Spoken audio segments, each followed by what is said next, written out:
신입사원 4명 집어넣으면 3명 도망가는 상황이니까 얼마나 답답했겠어요. 진짜 답답하죠. 그랬는데 신입사원들이 들어왔을 때 옛날에는 4명 들어오면 3명이 나갔는데 지금은 4명 중에 거의 3명, 또 뜰 때는 4명까지도 유지가 되는, 이직률이 10%대로 줄어들었던 걸로 제가 얘기를 들었어요.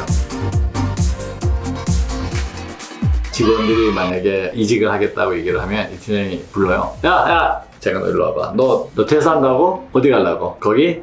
야, 마!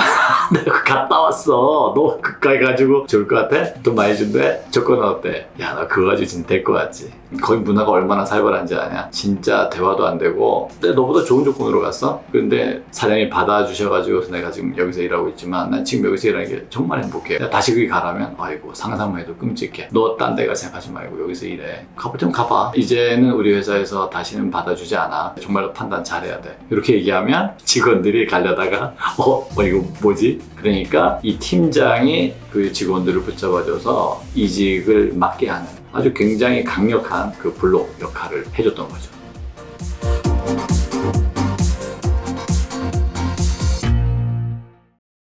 문제가 뭐예요? 지금 고민하는 게 뭐야? 중소기업 하시면서 제일 고민되는 게 뭐냐고 물었더니 얘기를 합니다. 직원들이 퇴사를 하는 문제예요. 이제 좀 가르쳐서 일을 할 만하면 그만둔다는 거죠. 너무 힘들어요. 특히 뭐 3개월, 4개월, 주로 3, 4개월 있다가 가는데 이제 쓸만하다 싶을 때 인력 공백이 생기고 업무가 진행이 안 되니까 굉장히 스트레스를 많이 받으시는 거죠. 그럼 이거 어떻게 해결하면 될까요? 사장님들 고민 많이 되시지 않나요? 저도 맨 처음에 강남에 제가 지점을 낸 적이 있어요. 그래서 지점장이라고 할까요? 본부장으로 제가 이제 일하던 시절이 있는데 그때 여직원 하나를 채용을 해서 같이 일을 하는데 한 사람 같이 일하는 게 이렇게 힘들 수 있구나 제가 되게 많이 느꼈어요. 어떻게 해야 이 사람이 정말 즐겁게 일하고 뭔가 같이 일하면서 성과가 나고 그렇게 될까? 일을 못하는 건 아니었어요. 굉장히 스마트하고 잘 하는데 처음에는 되게 좋았단 말이에요. 근데 그게 조금 지나니까 좋았던 시절은 굉장히 빨리 가더라고요.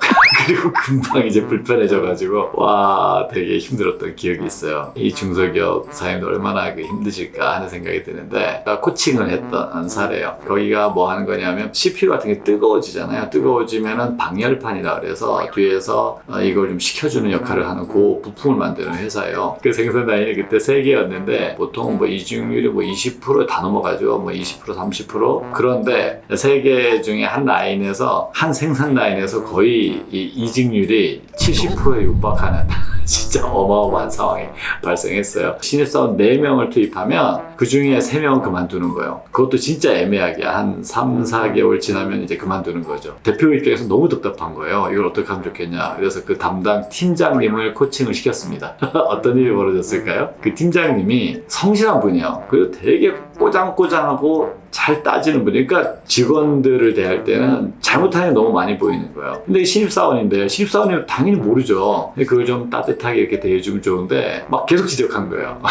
그러니까 못 견디고 나가는 거예요. 사장 입장에서 보면 어때요? 급여를 적게 해줘도 다 200씩은 최저임금 때문에도 그게 줘야 되잖아요. 그렇게 되면은 이 신입사원 주고 아주 최저로 잡는다고 해도 그럼 4명을 뽑으면은 1,000만 원 정도가 들어가잖아요. 뭐 거기다 세금 뭐 이런 거 포함하면 더 들어가고 식대 뭐 이런 거 더 들어가죠. 4개월 동안 일했다고 해보죠. 4개월 동안 일하면은 4,000만 원 들어간 거예요. 4,000만 원 들어갔는데 그 중에 3명이 그만둬요. 어떻게 된 거죠? 그러면 3,000만 원 날린 거예요. 그것도 3개월, 4개월 동안 정말 열심히 가르치고 이거 해가지고서 노력을 그렇게 기울여 온 건데 그게 싹 날아간 거죠. 자, 그러면 이걸 어떻게 하면 좋을까요? 팀장님을 코칭을 했더니 어떤 일이 벌어졌냐면 그분이 회의할 때도 항상 부정적인 얘기를 했어요. 사장님이 뭐라 그러면은 이 팀장님은 그거 안 됩니다.